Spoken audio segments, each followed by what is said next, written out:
마태복음 21장 42절에서 46절, 이 본문은 예수님의 앞선 비유를 설명해 주시는 비유입니다. 그래서 제목을 거듭남은 심판을 통해서만 이루어집니다, 그렇게 잡았어요. 종교는 거듭남하지만 거듭남이 없죠. 왜냐 그러면 심판이 없으니까요. 심판을 받은 적이 없어요. 그런데 거듭났다 그래요. 그러면 그게 왜 거듭남이 필요하죠? 심판을 안 받았는데. 이 심판을 받지 않은 종교의 거듭남은 그래서 돌이킨 적이 없습니다. 돌이킨 적이 없고 종교 지식을 자기의 삶에 하나 더 보탠 것이지 생명의 질이 물에서 포도주로 새로워지지 않은 거죠. 로마서 6장은 이 은혜로 구원받는 이것의 핵심 부분인데요. 6절과 7절에 이렇게 말합니다. 우리가 알거니와 우리의 옛사람이 예수와 함께 십자가에 못 박힌 것은 죄의 몸이 죽어, 죄의 몸이죠. 그러니까 육체는 보이는 것이고 몸은 안 보이는 육체의 성향성을 얘기하는 거예요. 성향성. 그래서 몸이 죽었어요. 그래서 같은 육체지만 새로운 성향성이 나타나게 된 거죠. 그래서 죄의 몸이 죽어 다시는 우리가 죄에게 종노릇하지 아니하려 함이니 이는 죽은 자가 죄에서 벗어나 의롭다 하심을 얻었느니라. 의롭다 하심을 얻었다는 것은 우리가 이제 하나님께 용서받고 구원받았다, 그렇게 생각들을 합니다. 그런데 그 내용은 뭐예요? 이 죄의 몸이 죽어서 생명의 성향성이 우리 안에 피어났다는 거죠. 생명의 성향성이. 그 생명은 반드시 이 반전을 이룹니다. 이게 영적인 DNA, 거듭난 DNA, 새로운 DNA인데요. 생명은 반드시 반전을 이루어요. 부모가 자식을 이렇게 기를 때 자식을 자기 어떤 취미생활 정도로 그렇게 기르지 않죠. 자기 생명을 나누는 것이죠. 자기 생명이 없어지는 것이죠. 그런데 그 자녀 양육을 통해서 사실은 부모의 생명이 더 장성하고 풍성해지고 있는 것이, 이런 반전을 얘기하는 것입니다. 자, 오늘 42절에서 46절은 이 앞에 포도원 농부의 비유를 말씀하시고 그 결론으로 마태복음에서는 그들에게 물었죠. 이러면 어떻게 하겠느냐 하니까 거기에 이 종교인들이 답변을 했습니다. 그들이 말하되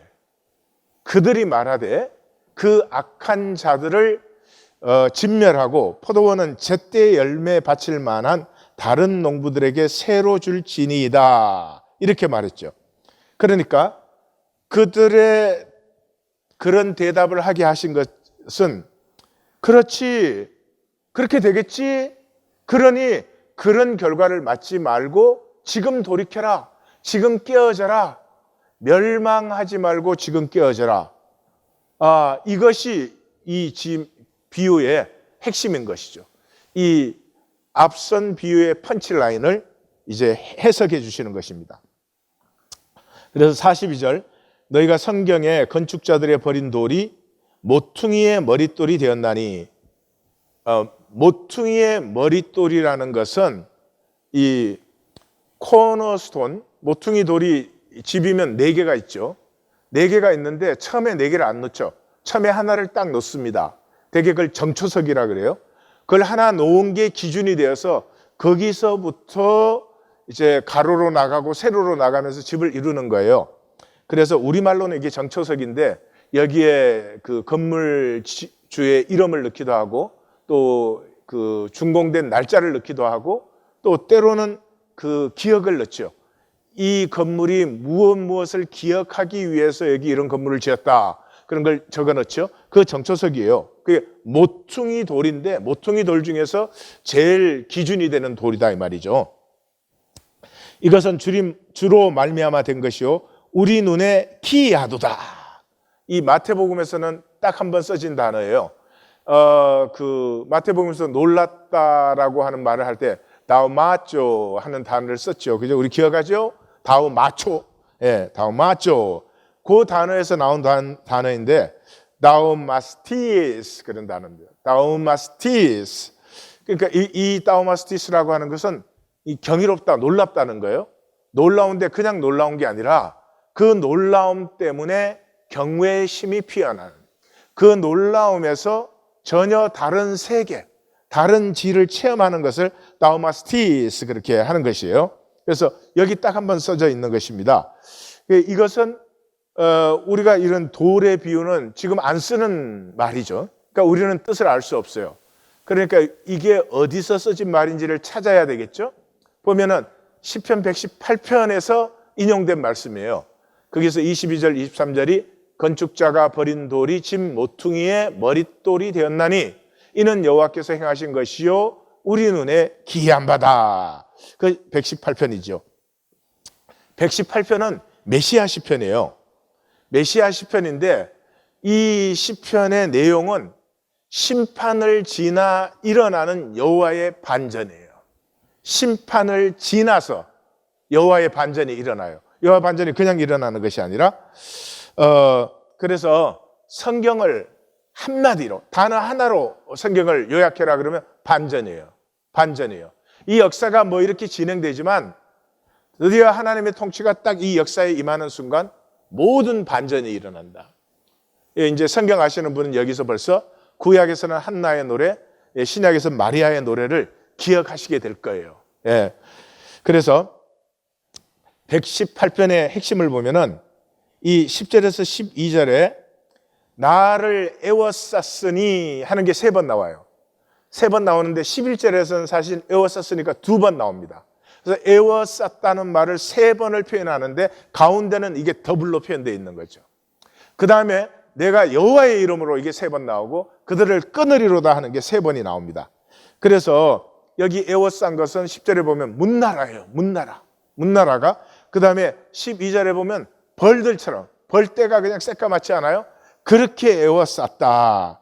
그렇지만 여호와의 이름으로 내가 그들을 끊을 것이다. 그리고 16절에서 여호와의 오른손이 높이 들렸으며 여호와의 오른손이 권능을 베푸시는도다. 그래서 하나님께서 드디어 역사하시기 시작해요. 그 결과로 내가 죽지 않고 살아서 여호와께서 하시는 일을 선포하리로다. 물론 이것이 메시아 시편이니까 부활을 얘기하고 있는 것이죠. 그러나 그렇게만 보시면 이 본질을 못 보신 거예요. 부활 예언하려고 이거 적힌 게 아니에요. 무엇이에요? 내가 죽지 않고 살아서. 언제 죽어요? 심판받을 때 죽어요. 심판을 지났는데, 그럼 죽어야 되는데 심판을 지나도 죽지 않고 살아서 여호와의 하시는 일을 선포하리로다. 이것이 이루어진 게 뭐예요? 부활이죠. 이것이 이루어진 게. 부활을 무슨 문자적으로 지금 예언하려고 이렇게 적는 게 아니라 이 말이죠.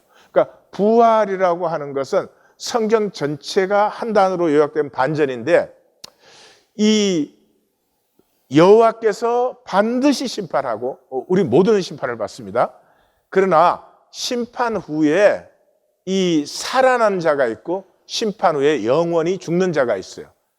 영원히 죽는다 그러면 또 없어진다 이런 생각을 가지면 곤란한데 영원히 생명이 되는 자가 있고 영원히 허무가 되는 자가 있고 그래요. 근데 여기는 심판을 지나서 죽지 않았으니까 영원히 생명이 되는 것이죠. 그게 이제 현상적으로 일어난 게 부활이죠.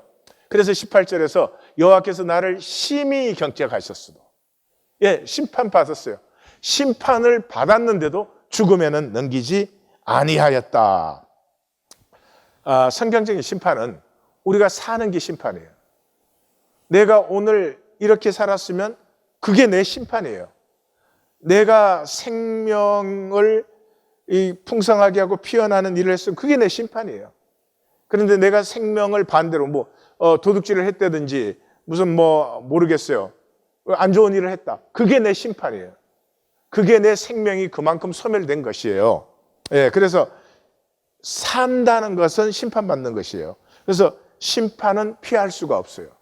그런데 하나님의 은혜를 받는 자는 심판을 받는데 반전의 심판을 받아요. 심판을 받았으나 죽지 아니하고 경책을 받았으나 죽음에 넘겨지지 아니하는 이 반전의 심판을 만나요.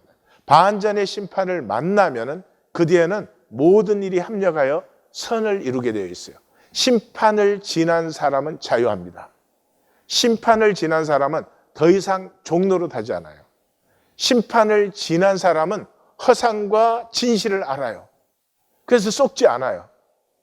그래서 여전히 부족하게 살지만 부족하게 삶에도 불구하고 모든 것이 합력하여 선을 이루게 되는 거죠. 그리고 이제 19절에서 20절에서 그래서 내게 의의 문들을 열지어다. 의인들이 들어간다. 이제 이렇게 외쳐요. 이게 대단한 거예요. 의의 문이라는 건 구원의 문이고 생명의 문이죠. 내게 생명의 문들을 열지어다. 이제 의인이 들어간다. 이렇게 외쳐요. 그게 무엇 때문에? 여호와의 구원을 받은 자가 여호와의 이름으로 그렇게 할 수 있는 거예요. 그래서 자기가 그렇게 외칠 수 있는 것이 21절에 보니까 주께서 내게 응답하시고 나의 구원이 되셨으니 내가 주께 감사하리다. 여기 감사한다는 말은 단순히 땡큐 베리 마치 하는 게 아니라 이제는 여호와의 이름으로 세움받은 자가 되었다. 여호와의 이름으로 사는 자가 되었다. 이게 완성된 게 누구예요? 메시아가 이게 완성된 사람이죠. 그래서 이 반전을 노래하는 데서 건축자가 버린 돌이 집 모퉁이의 머릿돌이 되었나니 이는 여호와께서 행하신 것이요 우리 눈에 기이한 바로다.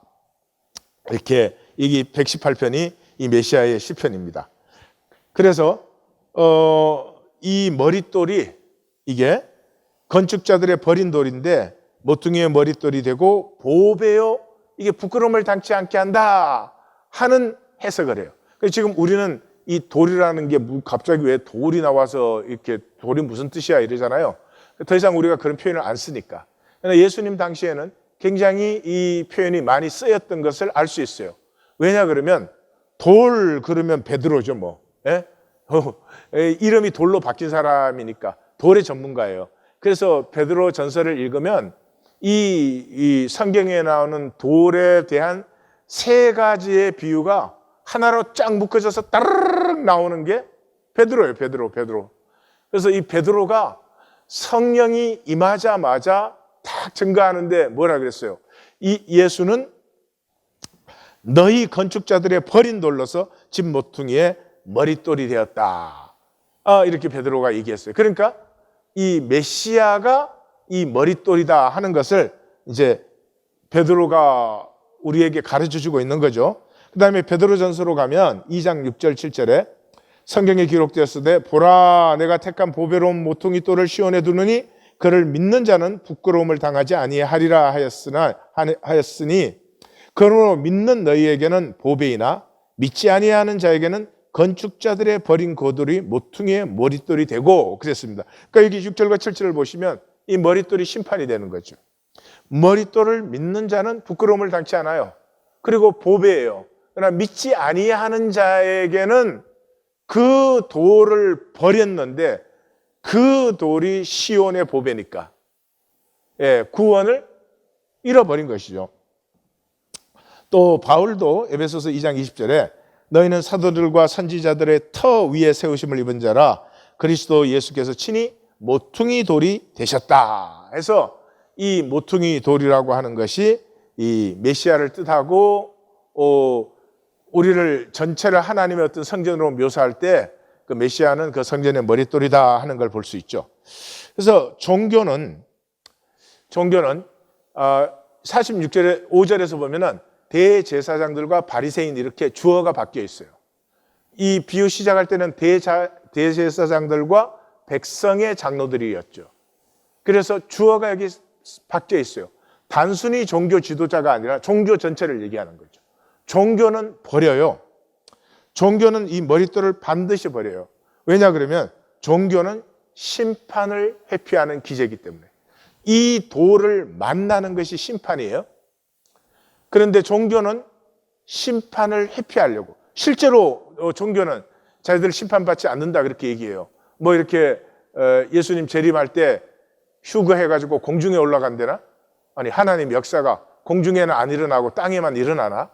이 정말 너무나 안타까워요. 그런 식의 성경 해석을 듣노라면은 주님의 재림이 임하는 건 예수님이 어디 가셨다 뭐 여기 서울에 돌아오는 게 아니에요. 전 우주에 현상 세계가 끝나버리고 본질 세계가 현현이 되는 거예요. 어디가 공중에 올라가고 뭐 땅 밑에 내려가고가 있어요. 이 하나님의 창조 피조 세계 전체 현상 세계가 끝나고 거짓이 가능한 현상 세계가 끝나고 거짓이 없는 본질 세계가 임하는 거예요. 예. 그런데 종교인들은 자기들이 하나님 믿었기 때문에 자기들은 심판받지 않는다 이렇게. 성경 어디에 그렇게 되어 있어요? 그렇지 않아요. 우리 모두는 심판을 받아요. 예. 그러니까 종교는 이 심판을 회피하는 기제가 된 것은 사람의 일로 하나님의 일을 대체해버린 거죠. 우리는 이렇게 예배 드리니까 우리 이런 걸 믿는 사람이야. 예수가 그리스도고 죽었다 살아난 걸 믿는 사람이야. 그러니까 우리는 심판을 안 받아. 아니, 그 자체가 심판이에요. 그런 실제가 하나도 없는 입술만 주여 주여 하는 그게 심판이라니까요. 예. 그것을 이제 본질 세계가 나타날 때 자기가 만나는 거죠. 그게 자기 신앙이고 자기 삶인 것을 자기가 만나는 거죠. 그래서 43절, 그러므로 내가 너희에게 이르노니, 이제 예수님이 심판을 선고하는 거죠. 그러므로 내가 너희에게 이르노니, 심판을 선고하는 거죠. 하나님의 나라를 너희는 빼앗기고, 자, 마태복음은 유대인에게 적힌 복음서여서 다 천국이에요. 킹덤 오브 헤븐이라고 표현하는데 킹덤 오브 갓이 5번 나온다. 우리 이미 보았죠.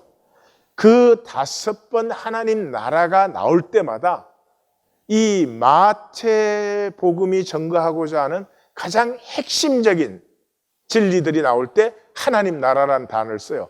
그래서 산상수훈의 핵심적인 결론이 뭐예요? 너희는 먼저 하나님의 나라와 그의 의를 구하라. 그리하면 이 모든 것을 너희에게 더하시리라. 이게 모든 신앙생활의 핵심이죠. 여기에서 이제 우리는 그의 나라라고 해버렸어요. 하나님의 나라예요. 12장 28절에서는 예수님이 이렇게 사역하시는데 이사야 35장을 성취시키는 사역을 하시잖아요. 그런데 와가지고 뭐라 그래요? 바알셉을 들렸다 그래요. 그런데 예수님이 그 자리에 딱 선포하시죠. 그러나 내가 하나님의 성령을 힘입어 귀신을 쫓아내는 것이면 하나님의 나라는 이미 너희에게 임했어. 들어오든지 안 들어오든지, 들어오면 들어오는 것이 심판이요, 들어오지 않으면 들어오지 않는 것이 심판이야. 예수님이 딱 그 한복판에다가 세웠죠. 19장에서는 다시 너희에게 말하느니 낙타가 바늘귀로 들어가는 것이 부자가 하나님 나라에 들어가는 것보다 쉬우니라. 이제 세상과 하나님 나라의 반전이죠. 종교는 세상하고 범벅이 되고 일치가 돼가지고 세상이 영광이라 부르는 걸 또 자기들이 영광이라 부르고, 뭐 세상이 잘된 것을 자기들도 잘된 것이라 그러고 이래요. 그러면은 성경 전체는 아주 갖다 버려야 돼요. 구약을 다 요약하면 한나의 노래고 신약을 다 요약하면 마리아의 노래예요. 예, 한나와 마리아의 노래가 뭐예요? 힘 있는 자는 이제 넘어지고, 이 부자들은 품을 팔게 되고, 가난한 자는 더 있게 되고, 자식이 없던 자는 7을 낳게 되고, 힘으로 허리를 띈다, 뭐 이렇게 이 반전을 얘기하는 거 아니에요. 그래서 21장 31절에 가면 내가 진실로 너희에게 이르노니 세리들과 창녀들이 너희보다 먼저 하나님 나라에 들어간다. 이 종교의 헛된 거짓. 아, 우리는 저러지 않아. 긴 옷 입고 넥타이 매고 주일 되면 딱 교회 가서 예배 드리고, 예. 그 위선이 너희 스스로 너희를 막고 있어. 이 5번이에요. 이게 그래서 이 43절이 이 5번의 그 선포 중에 마지막 선포예요. 자, 그래서 똑같은 사람인데 똑같은 돌이에요. 사람 손에 붙들림 받으면은 버림받아요. 근데 하나님의 손에 붙들림 받으면 하나님의 반전, 하나님의 긍휼, 하나님의 이야기를 펼쳐내게 돼요. 예, 그래서 이 사람 손에 들려서 버림받지 아니하려면 어떻게 해야 돼요? 능력이 있어야 돼요. 돌로 떡을 만드는 사람은 아무도 갖다 버리지 않아요. 천사가 와서 수정도는 사람, 떠받쳐 모시겠죠. 만국의 영광을 가진 사람, 전부 그 앞에 엎드려서 절하겠죠. 예.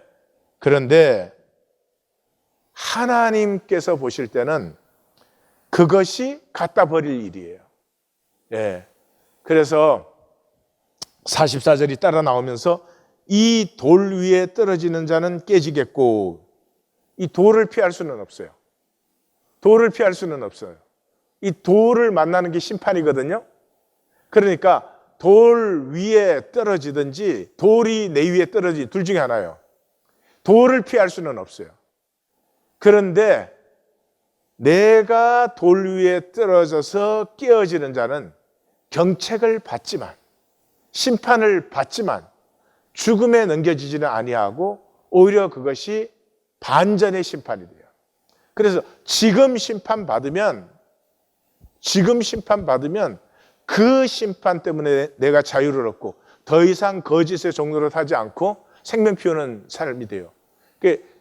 심판은 피하는 길이 없어요. 지금 받든지 나중에 받든지. 예, 심판이 없으려면 삶이 없어야 돼요. 예, 그러면 심판 필요 없겠죠. 태어나자마자 의앙했는데 죽었어. 그럼 뭐 심판거리가 없겠지. 그런데 태어나서 뭔가를 했어. 그럼 그 뭔가를 했는가가 결과가 나타나게 되죠. 그게 심판이죠. 그래서 이사야 8장 14절에 보면은 그가 성소가 되시리라.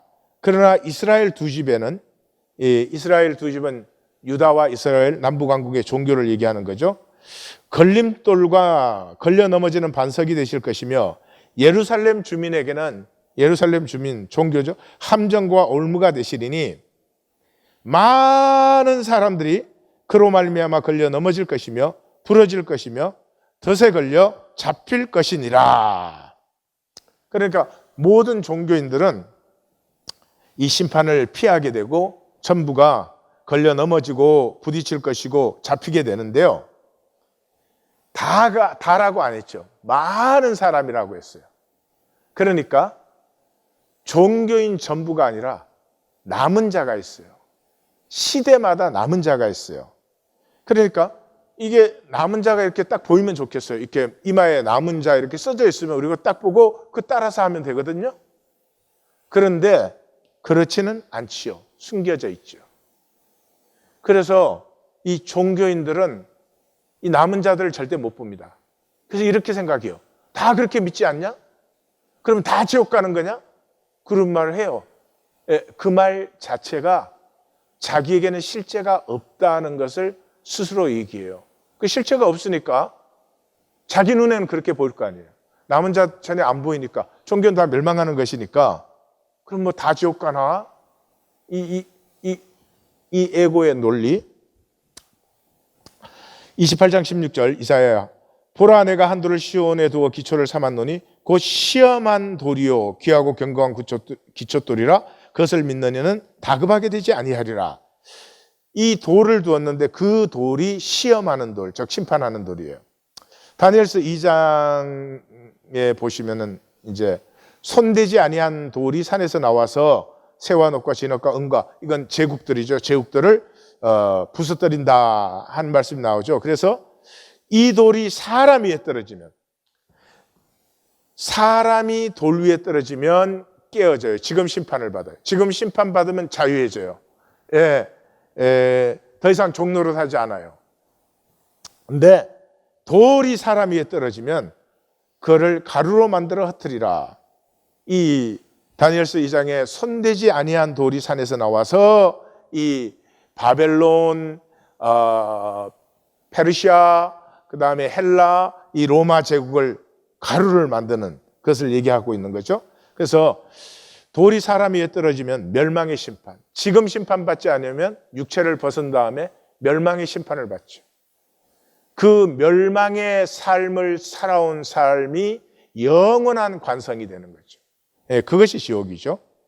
그래서 베드로전서 2장 8절에는 부딪히는 돌과 걸려 넘어지게 하는 바위가 되었다 하였느니라. 그들이 말씀을 순종하지 아니함으로 넘어지나니 이는 그들을 이렇게 정하신 것이다. 그래서 베드로가 돌에 역시 대가예요. 그래서 모든 것을 딱 정리하여서 뭐예요? 말씀에서 심판이 되는 거예요. 말씀을 듣고 자기가 해석하고 요리하는 사람이 있고, 그 사람은 나중에 말씀이 그 위에 떨어지겠죠. 그런데 말씀 위에 떨어지는 사람은 지금 깨어져요. 말씀마다 깨어지죠. 예. 그래서 새로워지겠죠. 그리고 손대지 아니한 돌이 뭐예요? 하나님 말씀이죠. 그게 뭐예요? 언약궤 안에 하나님의 말씀을 기록한 돌판이 들어있죠. 돌이 들어있죠. 그 돌은 하나님께서 친히 쓰신 거예요. 그래서 손대지 아니한 돌이 이 세계 역사를 다 가루로 만든다 할 때 말씀이에요, 말씀. 그래서 예수님을 산 돌이라 그래요. 예, 말씀이 성육되어서 우리 앞에 있잖아요. 그래서 산 돌이 되신 거죠. 그래서 45절, 46절은 이제 총 마감이에요. 대제사장들과 바리새인들, 그러니까 이 백성들의 장로에서 주어가 바뀌었죠. 그래서 종교 지도자들뿐만 아니라 유대 종교 전체를 말하죠. 이 예수의 비유를 듣고 자기들을 가르쳐 말씀하심인 줄 알아요.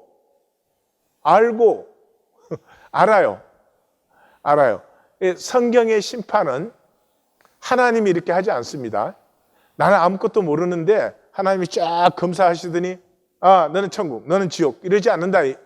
하나님 앞에 딱 나아가는 순간에 내가 알아요. 내가 무슨 삶을 살았는지 감추었던 것이 벌거벗은 것처럼 다 드러나니까. 그럼 자기 스스로 자기가 알아요. 자기가 생명을 살았는지 거짓을 살았는지. 그래서 심판은 내가 받는 거예요. 예, 내가 알아요. 종교는 모르는 게 아닙니다. 분명히 압니다. 분명히 아는데 지금 심판을 피해요. 그게 육체의 일이에요. 에고의 일이에요. 우리 모두가 그래요. 지금 알면서도 그러면 나 심판 받겠습니다. 이런 사람 없어요. 예. 그래서 46절 작고자 하나 무리를 무서워하니 이는 그들이 예수를 선지자로 알미었더라. 여기에서 종교는 하나님의 일이 아니라 인간의 이름을 스스로 증거하죠. 그죠? 이게 사람들 때문에 자기들에게 위협이 되는 걸 알면서도 잡을 수가 없었죠. 그러니까 뭐를 무서워해요? 하나님을 무서워한 게 아니죠. 사람을 무서워했죠. 그러니까 종교인은 인간의 일을 해요. 교회에 와서 하루 종일 있으면서 사람밖에 안 봐요. 예. 기억이 안 나요. 찬송이고 말씀이고 예배조차도 기억이 안 나요. 그 예배에 의해서 새롭게 보는 것이 아니고 그냥 인간의 일밖에 안 보이죠. 자, 실제가 심판이에요. 왜냐하면 실제를 만나는 것이 심판이에요. 그래서 실제는 아프죠. 내 마음대로 안 되니까. 그래서 실제를 피하고 유리하는 것이 우리가 심판을 피하고 유리하는 것이에요. 예. 그래서 이 피하고 유리했기 때문에 세상 마귀의 기제가 된 이 종교야 하나님의 반전을 기억하라. 이것이 이 비유의 한 문장으로 요약하라면 이런 요약이 되겠죠. 구원받은 성도의 증거는 천국 침노예요. 천국 침노 그러니까 뭐 천국에 들어가서 이제 할렐루야 춤추고 뭐 노래하고 그러는 줄 아는데 아니에요. 육체를 입고 있는 동안 이 땅에 임한 천국에 침노하는 것은 내 아픈 실제를 계속 만나는 거예요. 그래서 발 앞에 도착을 시켜주면 안 들어가는 거예요. 내가 이렇게 악하다.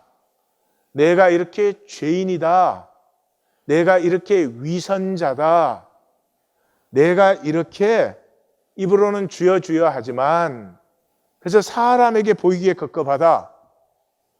이것을 만나는 게 천국 침노예요. 근데 그건 아프죠. 그러니까 종교인은 그것을 이해하고 인정하고 그렇지만 실제로는 다 피하죠. 그래서 천국을 침노한다는 것은 아픈 실제를 계속 직면하는 것이고 직면하면 생명이 피어나요. 예. 그래서 우리의 매일매일 삶이 사실은 심판인데 구원받은 자는 지금 매일매일 심판을 받아요. 그래서 매일매일 새로워져요. 내가 새롭게 사는 게 아니에요. 이 세상에서 어떻게 그렇게 살란 말이냐, 그런 사람도 있어요. 누가 살아달라고 부탁한 적이 없어요. 하나님이 우리 보고 믿음으로 좀 살아주면 너무 고맙겠다. 그러신 적 없어요. 자기가 선택해서 사는 거예요. 그리고 그 선택이 심판이에요. 어느 쪽이든지. 근데 심판을 받으면 이 거짓과 허위에서 그냥 자유해져요. 예. 지옥을 본 사람이 지옥을 가요? 절대로 갈 수 없어요.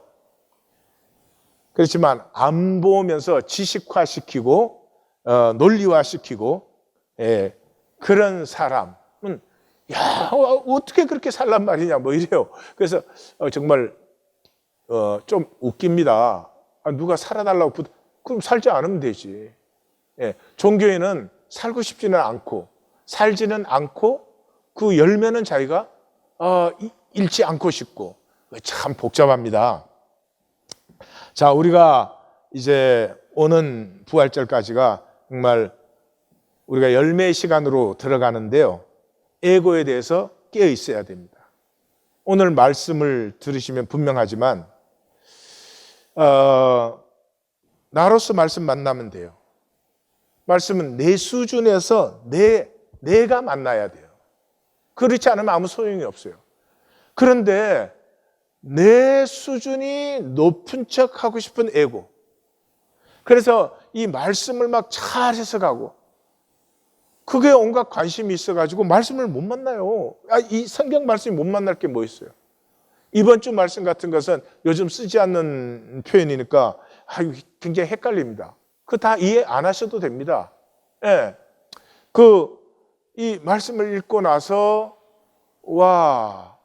이 돌에 부딪혀서 가루가 돼서 날려버리면 아무것도 안 남는데 나 그런 생애가 돼서는 안 되겠구나. 훌륭하게 만난 거예요. 자기 수준에서 만나야 돼요. 근데 이 말씀을 뭔가 멋지고 오묘하게, 이 종교는 오묘한 거에 중독들이니까.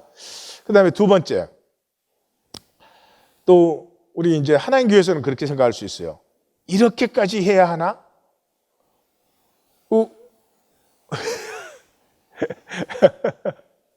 뭘 했는데? 도대체 뭘 해서 이렇게까지 해야 하나? 그게 순 거짓말이죠. 이렇게까지 해야 하나 하는 건 세상에 대해서 질문해야 돼요. 세상에서는 참혹한 종로릇을 해요. 그 수치와 두려움 속에서. 그러면서도 그 질문 던지지 않아요. 정말 이 새끼 밥 먹으려고 이렇게까지 해야 되나? 이게 세상에 대해서 해야 돼요. 그리고 정말 말씀을 만나고 싶다면 참 거짓되게 살았구나. 이게 나와야지 이렇게까지 해야 되나 이게 이제 나타나면 좀 곤란한 겁니다. 그리고 혹시 그 사람 분명히 안 사는 사람이에요. 살면은 기쁨을 만나기 때문에 그런 질문 안 해요. 안 사는데 그걸 살아야 된다 생각하니까 이게 굉장히 부담스러운 거예요. 싫은 거예요. 그래서 이런 질문을 해요. 그래서 혹시 이 주변에 이런 질문을 하는 사람이 있으면은 그냥 얼른 피해야 돼요. 말 섞으면은 이 불신의 바이러스는 전염성이 굉장히 강합니다. 의식적이 아니고 무의식적으로. 그래서 그 한 번 듣고 어쩌고 몇 번 나누고 나면은 내 무의식 속에 그게 들어가 버려요. 바이러스가. 불신 바이러스가. 그래서 그런 식으로 얘기하는 분이 있으면 올해는 크리스마스 전에 눈이 많이 왔네요. 이렇게 하고 그냥 빨리 헤어지시는 게 좋아요. 그 다음에 하나님 교회만 구원 있나? 이건 제가 직접 들은 말이기도 한데, 예, 뭐, 안 살라고 별짓을 다 하는 것 같아요. 예, 우리 하나님 교회가 하는 게 뭐예요? 종교에 대해서 경고하죠. 왜 종교에 대해서 경고해요? 종교는 멸망하는 거예요. 그런데 그 종교 안에 남은 자가 있어요. 그 남은 자가 어떤 자예요? 말씀의 인도를 받고 싶어 할 때. 다시 말해서 오늘 본문으로 말하면 하루하루 내 삶이 말씀으로 심판받고 싶어 할 때. 말씀의 인도를 받고 싶어 해야지. 물론 살면 이런 질문 아니지. 안 살기 때문에 이런 질문을 하는데, 하여튼 에고의 그 속임수, 이 마지막 단계의 속임수는 에고가 자기 최선을 다해요. 그러니까 깨어 있어야 돼요. 그 다음에 이제 또, 그러면 모든 기독교인들이 다 지옥 갔나? 예, 예, 대부분, yes. 성경이 그러잖아요. 예, 이사야에서도 그러고, 신약도 그러고. 예. 근데 그 중에 남은 자가 있죠. 남은 자가 누구예요? 중심의 진실이 있는 자들. 우린 진실될 수가 없어요. 그래서 정말 하나님을 사모하면은 우리는 겨자씨만한 중심의 진실은 가질 수 있어요. 근데 이 중심의 진실이 삶 전체를 다르게 만들어요.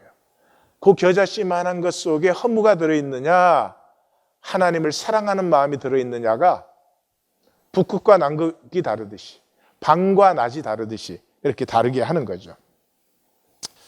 핵심은 하나님과의 관계는 거짓으로 안 돼요. 그렇죠? 하나님하고 관계를 어떻게 거짓으로 하겠어요? 예, 거짓으로 되지 않아요. 그래, 우리가 하나님과 관계하려면은 우리에게는 대부분 가능한 것이 중심의 진실밖에 없어요.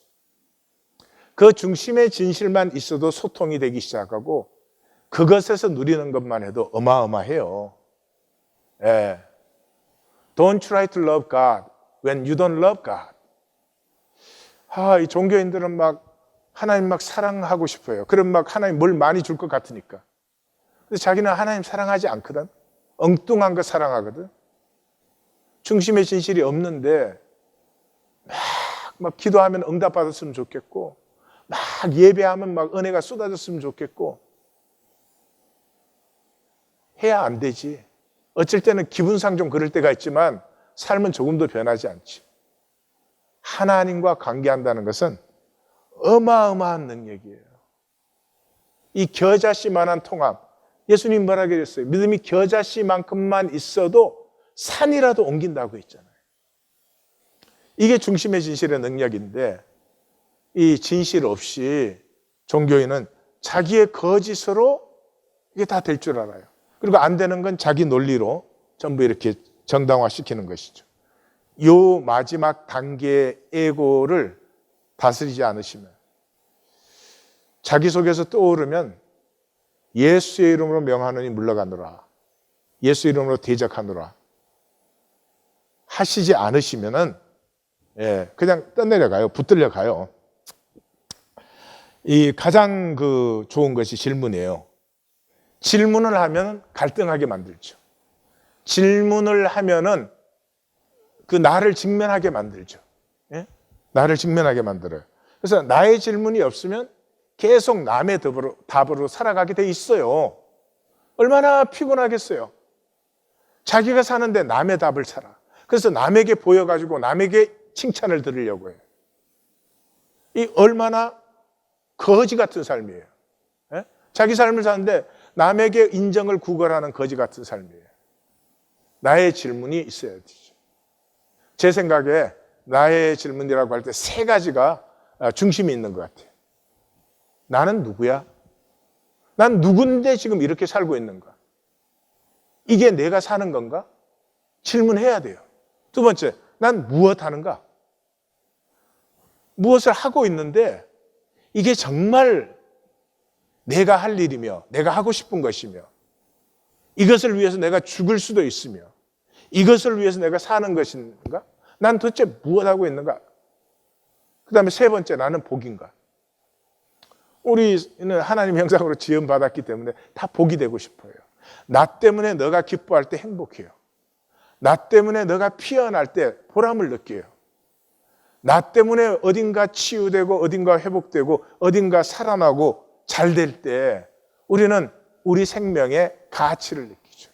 그래서 이 세 가지의 질문이 우리 중심에 뚜렷하면서 여기서 뭐 수억만 가지의 질문이 파생되어 나오겠죠.